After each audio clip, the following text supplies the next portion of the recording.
नमस्कार, मैं सुरेश कुमार, भूतपूर्व सैनिक। आज हम बात करेंगे फौजी से बना यूट्यूबर 1 वर्ष हुआ पूरा, कंटिन्यू करना चाहिए या नहीं करना चाहिए। पहले मैं एयरफोर्स में था। एयरफोर्स से रिटायर होने के बाद हरियाणा सरकार के खिलाफ एक लंबी लड़ाई लड़ी और फिर लेक्चरर बना था। यूट्यूबर बनने का मेरा कोई उद्देश्य नहीं था। यूट्यूबर कैसे बना उसके ऊपर भी मैंने एक वीडियो बनाई है। मेरे बच्चे के कहने से मैं यूट्यूबर बना था। 1 जुलाई 2024 को यूट्यूब पर मैंने पहली वीडियो डाली थी जिसका हेडिंग था बंदूक की लड़ाई से कलम की लड़ाई तक। यानी पहले मैं एयरफोर्स में था, बाद में एक लंबे संघर्ष के बाद सरकार के खिलाफ लड़ाई लड़ी है, आरटीआई लगाई है, एप्लीकेशंस लिखी हैं, पत्र्स लिखे हैं, हाई कोर्ट में कई केस डाले हैं। उसके बाद लेक्चरर बना था। इसलिए पहली वीडियो में एयरफोर्स के रिटायरमेंट से लेके लेक्चरर बनने तक का शॉर्ट में एक समरी दिखाई गई है। आज यूट्यूब पर वीडियो डालते हुए 1 वर्ष पूरा हो गया है। जब मैंने यूट्यूब चैनल बनाने के लिए हाँ की थी तो उसमें बच्चे से मैंने कहा था कि मैं सिर्फ 1 साल के लिए ही वीडियो बनाऊंगा। 1 साल के बाद फिर निर्णय लेंगे कि वीडियो मेरे को कंटिन्यू बनानी चाहिए या नहीं बनानी चाहिए। आज मुझे यूट्यूब पर वीडियो डालते हुए 1 वर्ष पूरा हो गया, जिसमें स्टार्टिंग के 8 महीने वीडियो कंटिन्यू डाली है, जो टारगेट किया था उतनी ही वीडियो डाली है। लास्ट के 4 महीने में कुछ कम वीडियो डाली है, उसके लिए निजी कारण है। अब सवाल उठता है कि कंटिन्यू करनी चाहिए या नहीं करनी चाहिए। शुरुआती वीडियो में मैंने अपने खुद का जो स्ट्रगल था, जो मौखिक रूप से याद था, वो वीडियो के माध्यम से दर्शकों तक शेयर करने की कोशिश की है, क्योंकि बहुत से ऐसे लोग हैं जो अपने जीवन में संघर्ष करते हैं। कभी कभी संघर्ष करते करते सफलता मिल जाती है और कभी सफलता नहीं भी मिलती है। ये खासकर उन लोगों के लिए है जो संघर्ष करते हैं लेकिन लगातार संघर्ष करने के बाद भी उनको सफलता नहीं मिलती है। वो निराश हो जाते हैं या डिप्रेशन में चले जाते हैं या हार मान लेते हैं। उन्हीं के लिए मुख्य रूप से ये यूट्यूब पर चैनल बना था, ताकि मैं अपना संघर्ष लोगों को दिखा सकूं। शुरुआती वीडियो में जो मुझे मौखिक रूप से याद था वो घटनाएं दर्शकों तक पहुंचाई है। बाद में धीरे धीरे डॉक्यूमेंट्स की छटनी की, जो हरियाणा सरकार के खिलाफ एक लंबी लड़ाई लड़ी थी। वो सभी डॉक्यूमेंट्स अलग अलग बैग में रख दिए हैं, जैसे एचपीएससी के अलग हैं, हरियाणा स्टाफ कमीशन के अलग हैं, शिक्षा विभाग के अलग है, गेस्ट टीचर्स की जो भर्ती हुई थी उससे संबंधित अलग है। 2005 में एक विज्ञापन निकाला था जिसकी merit list Punjab university Chandigarh ने बनाई थी, उसके संघर्ष की जो डॉक्यूमेंट्स हैं वो अलग हैं। उनके ऊपर अभी तक वीडियो नहीं बनी है, क्योंकि पिछले 4 महीने से कम वीडियो बना पाया हूं, जिस कारण से उन पर वीडियो अभी तक नहीं बना पाया। मेरा टारगेट ये था कि 1 साल के अंदर जो मेरे पास मटेरियल है, जो डॉक्यूमेंट्स हैं, उन पर सारी वीडियो बना देंगे। लेकिन जैसे ही मैंने उन पेपर्स की छटनी शुरू की, उनमें से कुछ डॉक्यूमेंट्स ऐसे आए जिस पे मैंने ट्रेलर के रूप में कुछ वीडियो बनाई थी। यानी फिल्म बाद में दिखाएंगे, पहले ट्रेलर दिखा देते हैं। भर्तियों में खर्ची पर्ची कैसे चलती थी, अभी भी चलती है, भले ही सरकार माने या ना माने, बस खर्ची पर्ची का तरीका बदल गया है। खर्ची पर्ची कैसे चलती थी उस पर भी वीडियो बनाई है, और खर्ची पर्ची का तरीका कैसे बदल गया उसके ऊपर भी वीडियो बनाई है। हरियाणा सरकार के खिलाफ मेरा जो संघर्ष था वो 2006 से 2013 तक का था, क्योंकि 2006 में मैं रिटायर हुआ था एयरफोर्स से और 2013 में मेरा लेक्चरर में सिलेक्शन हो गया था स्कूल कैडर में। तो उस समय की जितनी भी भर्तियां थी उनसे संबंधित डॉक्यूमेंट्स मेरे पास उपलब्ध है। उनसे संबंधित जो मैंने संघर्ष किया है, कोर्ट में केस फाइल किए हैं, आरटीआई लगाई है, अधिकारियों को या सरकार को जो पत्र लिखे हैं, प्रधानमंत्री को भी पत्र लिखे थे, राष्ट्रपति को भी पत्र लिखे थे, सुप्रीम कोर्ट के चीफ जस्टिस को भी पत्र लिखे थे, हरियाणा के मुख्यमंत्री को भी, डायरेक्टर स्कूल एजुकेशन को, सबको पत्र लिखे हुए हैं। 2006 से 2013 के बीच में जो डॉक्यूमेंट्स थे, उनमें से कुछ डॉक्यूमेंट्स के आधार पर जो ट्रेलर के रूप में कुछ वीडियो बनाई थी, उस पर कुछ दर्शकों ने कमेंट किया कि वर्तमान सरकार में भी खर्ची पर्ची चलती है, आप उसके ऊपर वीडियो क्यों नहीं बनाते? क्या आप पिछली सरकार के समर्थक हैं? ना मैं पिछली सरकार का समर्थक था, ना मैं वर्तमान सरकार का समर्थक हूं। मैं सिर्फ एक आम नागरिक हूं। जो जायज बात होती है वो कहना दिखाना हमारा फर्ज है एक नागरिक के नाते। मैंने उनको कमेंट में जवाब दिया था कि 2006 से लेकर 2013 के बीच का मेरे पास रिकॉर्ड पड़ा है भर्तियों से संबंधित, क्योंकि उसमें मैंने संघर्ष किया था। वर्तमान में क्या हो रहा है उसके मेरे पास रिकॉर्ड नहीं है, और बिना रिकॉर्ड के मैं वीडियो नहीं बनाता हूं। अगर कोई बंदा अपनी कहानी संघर्ष की दिखाना चाहे इंटरव्यू के माध्यम से, उसका स्वागत है, वो आ सकता है।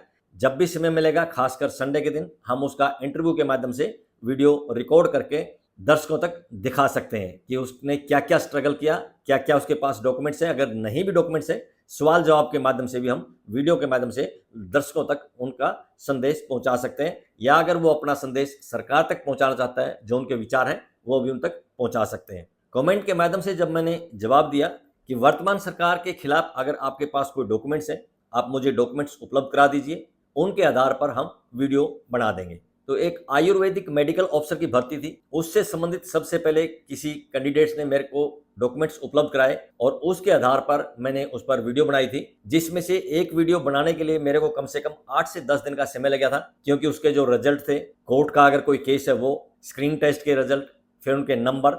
जो कैंडिडेट था उसने मेरी सुविधा के लिए ये कर दिया था कि जो स्क्रीन टेस्ट में जिनके ज़्यादा नंबर थे उनको हाईलाइट करके मेरे को दे दिया था। उसके आधार पर मैंने पूरा डाटा तैयार किया था कि जिनके स्क्रीनिंग में बहुत ज़्यादा नंबर थे उनको सब्जेक्टिव टेस्ट में फेल करके बाहर का रास्ता दिखा दिया है, और जिनके स्क्रीनिंग में कम नंबर थे उनको सब्जेक्टिव में ज़्यादा नंबर देके आगे सिलेक्शन प्रोसेस के लिए बढ़ा दिया है। पहले जो खर्ची पर्ची चलती थी उसका मुख्य आधार था इंटरव्यू, क्योंकि एचपीएससी की पहले की भर्तियों में जो क्राइटेरिया होता था 100 नंबर का होता था सिलेक्शन के लिए। 100 नंबर में से 60 नंबर का इंटरव्यू होता था। अब आप अंदाजा लगा सकते हो 60 नंबर के इंटरव्यू में कितनी हेराफेरी हो सकती है, यानी कि जिसकी खर्ची या पर्ची आ जाती थी उसको 60 में से ज़्यादा नंबर दे के सिलेक्शन हो जाता था, जिसकी खर्ची या पर्ची नहीं आती थी उसको इंटरव्यू में कम नंबर देके बाहर का रास्ता दिखा दिया जाता था। मेरे को खुद को 60 में से सिर्फ 14 नंबर देकर बाहर का रास्ता दिखा दिया था। 60 में से अगर एचपीएससी मेरे को 15 नंबर भी देती तब भी मेरा सिलेक्शन होना था, लेकिन एचपीएससी ने 15 नंबर भी नहीं दिए, जबकि मैंने 2 बार स्टेट, जो कि आजकल एस्टेट है, वो पास कर रखा था। मास्टर डिग्री में 56% थे। एचपीएससी का जो स्क्रीन टेस्ट था वो भी पास कर रखा था, लेकिन फिर भी एचपीएससी ने इंटरव्यू में मेरे को 60 में से 15 नंबर भी नहीं दिए, सिर्फ 14 नंबर देकर बाहर का रास्ता दिखा दिया था। उसके खिलाफ हमने सरकार के खिलाफ लड़ाई लड़ी, एचपीएससी के खिलाफ लड़ाई लड़ी, कोर्ट में भी कुछ कैंडिडेट्स गए। सुप्रीम कोर्ट का एक फैसला है 10 मई 1985 का, अशोक कुमार यादव के नाम से, एचपीएससी के ही खिलाफ है, एचसीएस के मामले में है। उसमें सुप्रीम कोर्ट ने ये गाइडलाइन दी थी कि जो इंटरव्यू है 12.2% से ज्यादा का नहीं होना चाहिए। हालांकि जिन कैंडिडेट्स ने चैलेंज किया था उनको कोई लाभ नहीं मिला। अशोक कुमार यादव जिसकी बात करें सुप्रीम कोर्ट की, उसको भी लाभ नहीं मिला था। यही दुर्भाग्य की बात है कि जो कैंडिडेट्स हाई कोर्ट में जाते हैं उनको कोई खास फायदा नहीं होता, आने वाले लोगों को उसका कुछ फायदा मिल जाता है। जबकि 1985 में सुप्रीम कोर्ट ने ये गाइडलाइन दी थी कि 12.2% से ज्यादा का इंटरव्यू नहीं होना चाहिए, लेकिन 20-25 साल के बाद एचपीएससी ने फिर अपना पैटर्न बदल दिया और फिर से इंटरव्यू ज्यादा नंबर का लेने लगे, जिसके खिलाफ हमने आवाज उठाई। अब एचपीएससी ने क्या किया है, अपना पैटर्न फिर से बदल दिया है खर्ची पर्ची चलती रहने के लिए, क्योंकि पहले इंटरव्यू बेस पे हेराफेरी करते थे। अब इन्होंने क्या किया, स्क्रीन टेस्ट के साथ साथ एक सब्जेक्टिव टेस्ट भी रख दिया है और इंटरव्यू 12.5% का कर दिया है। पहले एचपीएससी का जो क्राइटेरिया होता था उसमें स्क्रीन टेस्ट होता था, स्क्रीन टेस्ट के कोई नंबर नहीं लिए जाते थे, उसको क्वालिफाई के लिए लिया जाता था, जबकि उसके नंबर होने चाहिए, क्योंकि हरियाणा स्टाफ सिलेक्शन कमीशन जो भर्तियां करता था उसमें भी रिटर्न टेस्ट होता था। उसमें रिटर्न टेस्ट के 200 नंबर होते थे और इंटरव्यू के 25 नंबर होते थे। वो सुप्रीम कोर्ट की गाइडलाइन के अनुसार था, 12.5% का इंटरव्यू बनता था। लेकिन एचपीएससी स्क्रीन टेस्ट लेती थी, स्क्रीन टेस्ट का एक भी नंबर नहीं लगाती थी, एकेडमिक का एक भी नंबर नहीं लगाती थी, यानी कि 10वीं में आपके कितने नंबर हैं, प्लस 2 में कितने हैं, बीए में कितने हैं, एमए में कितने हैं, या किसी और डिग्री में कितने नंबर है, उसको कोई नंबर नहीं मिलता था। सिर्फ इंटरव्यू के आधार पर सिलेक्शन कर देती थी। जब हमने उस इंटरव्यू के आधार के नंबर के खिलाफ खबरें बढ़ाई, सरकार को लिखा, कोर्ट में केस डाले, तो एचपीएससी ने अपना पैटर्न बदल दिया। अब क्या करती है एचपीएससी, स्क्रीन टेस्ट के बाद एक सब्जेक्टिव टेस्ट लेती है। स्क्रीन टेस्ट के अभी भी कोई नंबर नहीं लेती, जबकि स्क्रीन टेस्ट के भी नंबरों की महत्व मिलना चाहिए। सब्जेक्टिव टेस्ट में क्या होता है, नॉर्मली 15 क्वेश्चन पूछे जाते हैं, एक क्वेश्चन 10 नंबर का होता है। वो मार्किंग करने वाले की मर्जी होती है, 10 में से किसको 8 नंबर दे, किसको 5 दे और किसको 10 में से 10 दे। जिसको बाहर का रास्ता दिखाना होता है उसको सब्जेक्टिव में कम नंबर देकर बाहर का रास्ता दिखा देते हैं, और जिसका सिलेक्शन करना होता है उसको सब्जेक्टिव में ज्यादा नंबर देके आराम से सिलेक्शन कर देते हैं। अभी कुछ महीने पहले आपने प्रमिला नाम के एक केस के बारे में बहुत सुना होगा। प्रमिला को भी एचपीएससी ने सब्जेक्टिव टेस्ट में फेल करके बाहर का रास्ता दिखा दिया। प्रमिला का मामला सिंपल सा था। प्रमिला बीसी कैटेगरी से बिलोंग करती थी। उनके जो स्क्रीनिंग में मार्क्स थे वो जनरल कैटेगरी के लास्ट कैंडिडेट से ज़्यादा मार्क्स थे, और उसका पॉइंट यही था कि जो जनरल कैटेगरी है वो जनरल नहीं ओपन कैटेगरी है, उसमें किसी भी कैटेगरी का कैंडिडेट आ सकता है। यानी कि जहां जनरल कैटेगरी खत्म होती है उसके बाद रिजर्व कैटेगरी जो एससी और बीसी है उनका नंबर होना चाहिए, वो उससे मेरिट में नीचे रहने चाहिए। जब बीसी कैटेगरी के किसी कैंडिडेट के नंबर ओपन कैटेगरी यानी जनरल कैटेगरी के आखिरी कैंडिडेट से ज्यादा है तो उसको जनरल कैटेगरी में लिया जाना चाहिए। ऐसा ही एक केस 2011 में फाइल हुआ था एचपीएससी के खिलाफ। एक नहीं बल्कि 2 केस फाइल हुए थे, एक बीसी कैटेगरी के कैंडिडेट ने किया था और एक एससी कैटेगरी के कैंडिडेट ने किया था। उसमें सिर्फ स्क्रीन टेस्ट हुआ था, स्क्रीन टेस्ट के बाद सीधा इंटरव्यू होना था। स्क्रीन टेस्ट के तुरंत बाद ये केस फाइल हो गया था और एचपीएससी ने वहां भी यही तर्क दिया था कि हम फाइनल सिलेक्शन में जो रिजर्व कैटेगरी है उसकी मेरिट को अलग से बनाएंगे, ओपन कोटे में सबको ले लेंगे। लेकिन कैंडिडेट्स के जो वकील थे उन्होंने तर्क दिया जो कैंडिडेट है जिनका स्क्रीनिंग में अभी नंबर ही नहीं है वो तो इंटरव्यू फेस ही नहीं कर पाएंगे, और अभी से अगर कैटेगरी वाइज रिजल्ट बनाया जाएगा जो एससी या बीसी कैटेगरी के हैं उनका अगर लास्ट जनरल का कैंडिडेट है उससे ज़्यादा अंक है, वो अगर जनरल कैटेगरी में जाएंगे, ओपन कोटे में जाएंगे तो एससी या बीसी के कुछ कैंडिडेट्स और स्क्रीन टेस्ट में पास हो जाएंगे और वो इंटरव्यू फेस करेंगे। उसी आधार पर हाई कोर्ट ने 2011 में ही फैसला दिया था और 2011 में ही एचपीएससी ने विज्ञापन संख्या 3/2009 का स्क्रीन टेस्ट का रिजल्ट रिवाइज करना पड़ा था। लेकिन 10 साल के बाद फिर से एचपीएससी ने वही हेराफेरी करनी शुरू कर दी, जिस कारण से परमिला को हाई कोर्ट जाना पड़ा। अब परमिला जब हाई कोर्ट गई उसका दावा मजबूत था, लेकिन एचपीएससी ने एक नई चाल चली, कोर्ट से परमिशन लेके परमिला को अलाउ करवा दिया सब्जेक्टिव टेस्ट में और सब्जेक्टिव टेस्ट कंडक्ट कर लिया गया। सब्जेक्टिव टेस्ट में परमिला के कम नंबर देके उसको फेल कर दिया गया, उसको बाहर का रास्ता दिखा दिया गया ताकि वो आगे अपनी लड़ाई को सुप्रीम कोर्ट तक भी लेकर ना जाए। इस तरह से एचपीएससी अपने पैतरे बदल लेती है, सुधरने का नाम नहीं लेती। खर्ची पर्ची पहले भी चलती थी, पहले की सरकार खर्ची पर्ची के नाम से बदनाम है। खर्ची पर्ची अब भी चलती है लेकिन अब तरीका बदल गया है। अब वाली सरकार खर्ची पर्ची के नाम से बदनाम नहीं है। अभी कुछ दिन पहले ही मैंने एक वीडियो बनाई थी जिसमें एक कैंडिडेट ने डॉक्यूमेंट्स उपलब्ध कराए थे। उसमें एचपीएससी ने बिहार पब्लिक सर्विस कमीशन का जो क्वेश्चन पेपर आया था उसमें से 33 क्वेश्चन उठाकर एचपीएससी में दे दिए हैं। 33 में से 25-26 क्वेश्चन ऐसे थे जो के त्यों पूछे गए थे। 8-9 क्वेश्चन ऐसे थे जिसमें थोड़ा सा फेरबदल कर दिया था लेकिन क्वेश्चन वही थे। उस कैंडिडेट का आरोप था कि एचपीएससी के जो चेयरमैन है वो बिहार के भागलपुर से हैं और बिहार के कैंडिडेट्स को फायदा देने के लिए ऐसा किया गया है। और ये सीधी सी बात है क्योंकि एचपीएससी में बिहार के बहुत से कैंडिडेट अप्लाई करते हैं और जब बिहार पब्लिक सर्विस कमीशन में पूछे गए क्वेश्चन पेपर में से 2 या 3 महीने बाद एचपीएससी में 33 क्वेश्चन आ जाए तो जिन्होंने बिहार पब्लिक सर्विस कमीशन में वो पेपर दिया था उनके लिए यहाँ पास करना बड़ा आसान है या हाई स्कोर करना बड़ा आसान है। उनका आरोप एकदम जायज था लेकिन उनकी अभी तक नहीं सुनी गई और शायद एचपीएससी सुनेगा भी नहीं। एचपीएससी इतनी आसानी से नहीं सुनता।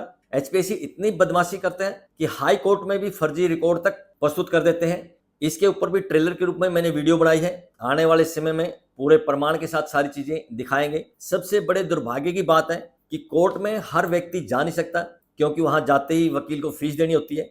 उसके बाद जो कोर्ट का प्रोसेस है वो बहुत लंबा होता है। कई बार 5-5, 6-6 महीने की डेट पड़ती है।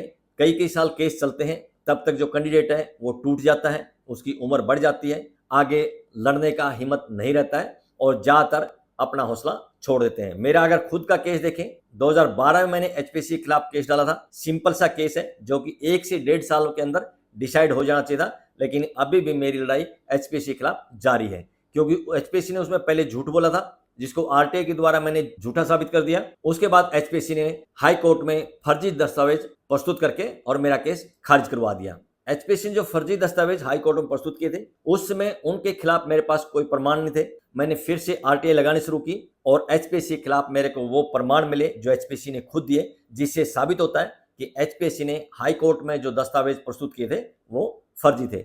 उसके लिए डबल बेंच में मेरा केस अभी भी पेंडिंग है। अब हम बात करते हैं हमने YouTube कंटिन्यू करनी चाहिए या नहीं करनी चाहिए, क्योंकि बच्चे के कहने से मैंने ये YouTube चैनल बना था। 1 जनवरी को मैंने वीडियो बनाई थी, बच्चे ने बनाया बूढ़े बाप को यूट्यूबर, उसमें पूरा इसका वर्णन दिया गया है।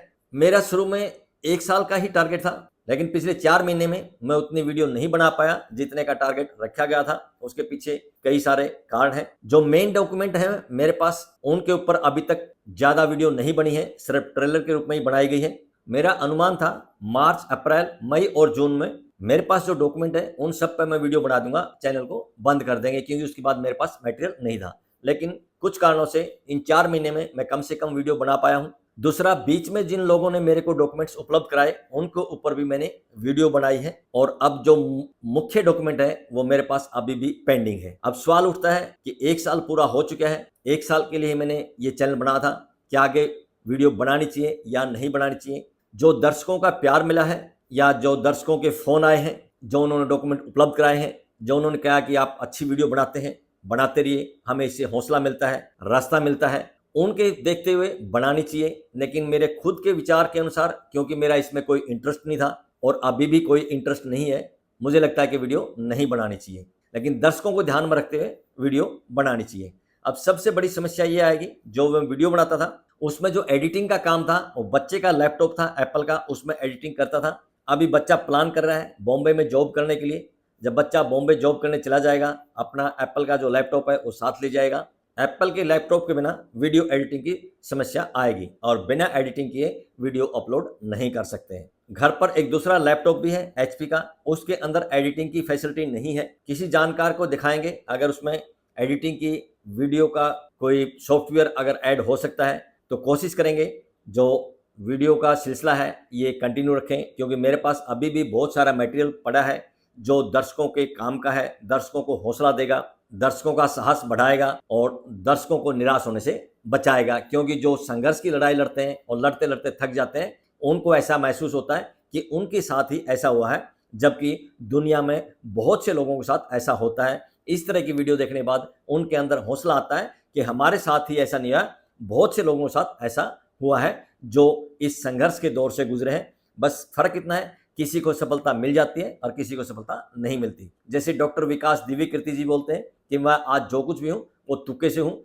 और जो भी लोग ऊंचाइयों पर पहुंचते हैं वो तुक्के से ही पहुंचते हैं, और ये बात सही भी है। जो हम जैसे कहते हैं किस्मत में विश्वास करते हैं कि जहां हमें असफलता मिलती है तो हम यही कहते हैं हमारे किस्मत में नहीं था। मन की शांति के लिए वो सबसे सही है। और कुछ मायने में देखा जाए तो किस्मत सही मायने में है भी। एक बच्चा अगर अमीर परिवार में जन्म लेता है और जन्म से उसको सारी सुविधाएं मिल जाती है, वो उसकी किस्मत है। एक बच्चा अगर गरीब परिवार में जन्म लेता है, वह बच्चा सभी सुविधाओं से वंचित रह जाता है, ये उसकी किस्मत है। और सच में किस्मत भी कोई रोल अदा करती है, ऐसा कभी कभी महसूस होता है। लेकिन सब चीज किस्मत पर छोड़ दें वो भी सही नहीं है।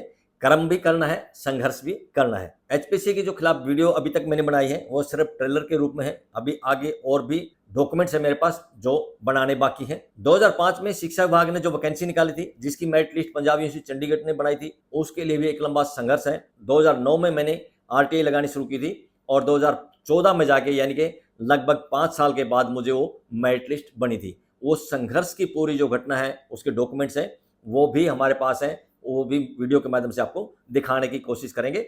अगर हमें एडिटिंग की सुविधा मिल जाती है तो ही संभव हो पाएगा। 2005 की भर्ती का ऐसा मामला है कि 2005 में जो वैकेंसी निकाली थी उसकी मेरिट लिस्ट बन गई थी, बन के शिक्षा विभाग को सौंप दी गई थी, लेकिन उस मेरिट लिस्ट को दबा दिया गया। फिर उस मेरिट लिस्ट को दबाकर बिना विज्ञापन के, बिना आरक्षण के प्रावधान के एक लेटर के माध्यम से गेस्ट टीचर्स नियुक्त करने का आदेश दे दिया था, वो भी सिर्फ 3 महीने के लिए, यानी मार्च 2006 तक के लिए वो लगाए थे। और उसके बाद उन्होंने संगठन बढ़ा, सरकार के खिलाफ नारेबाजी की, सरकार के खिलाफ धरने दिए और सरकार को दबाव में डालते गए। सरकार उनकी सुविधाएं बढ़ाती गई। जो गेस्ट टीचर सिर्फ 3 महीने के लिए नियुक्त किए थे वो आज तक भी कंटिन्यू है। इतना ही नहीं, जब रेगुलर भर्ती होती थी तो गेस्ट टीचर्स की पोस्ट को खाली नहीं माना जाता था। रेगुलर टीचर को घर से दूर दराज के गाँव में जाना पड़ता था और जो गेस्ट टीचर थे वो अपने ही गाँव में जमे हुए थे, उनकी कोई बदली नहीं होती थी। उसके खिलाफ भी JBT टीचर्स ने एक लंबी लड़ाई लड़ी है, हाई कोर्ट में केस फाइल किए। हाई कोर्ट ने जब फैसला दिया कि पहला हक रेगुलर टीचर्स का है, उसके बाद ही 2022 में गेस्ट टीचर्स की पोस्ट को खाली माना गया था और पहली बार रेगुलर टीचर्स को अपना हक मिला था। जो गेस्ट टीचर्स नियुक्त किए गए हैं उसमें रिजर्वेशन पॉलिसी का भी कोई ख्याल नहीं रखा गया है, जिसमें सबसे ज्यादा जो नुकसान हुआ है वो भूतपूर्व सैनिकों को हुआ है। क्योंकि उस समय की शिक्षा मंत्री ने हरियाणा विधानसभा में जो बयान दिया था उसमें जो आंकड़े अखबार में छपे थे उसके अनुसार एक भी भूतपूर्व सैनिक को गेस्ट टीचर के रूप में नौकरी नहीं मिली थी, जबकि ग्रुप C और D में एक्स-सर्विसमैन के लिए 15% का कोटा था और ग्रुप A और B के लिए एक्स-सर्विसमैन के लिए 5% का कोटा था।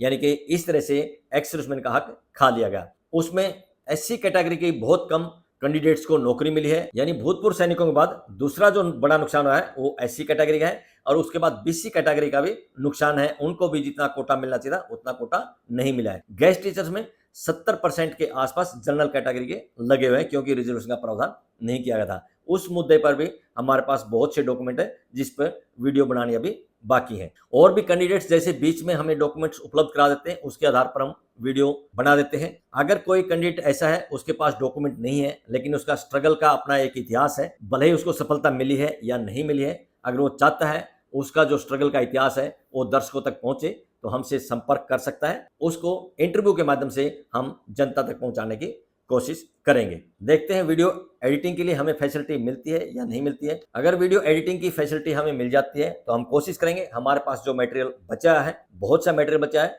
उसके ऊपर वीडियो बनाकर आप तक पहुंचाएंगे। और भी कोई अगर पीड़ित कैंडिडेट होगा, उसके पास जो डॉक्यूमेंट होंगे उसके आधार पर भी हम वीडियो बनाने की कोशिश करेंगे। अगर किसी के पास डॉक्यूमेंट नहीं है, वैसे संघर्ष है, उसकी संघर्ष की कहानी भी इंटरव्यू के माध्यम से हम दिखा सकते हैं, अगर वो कैंडिडेट हमारे पास आकर इंटरव्यू देना चाहे तो। आज की इस वीडियो में बस इतना ही। वीडियो पसंद आई है तो लाइक कीजिए, अपने दोस्तों के साथ शेयर कीजिए। इसी तरह की वीडियो देखने के लिए चैनल को सब्सक्राइब कीजिए। बहुत बहुत शुक्रिया, धन्यवाद। जय हिंद।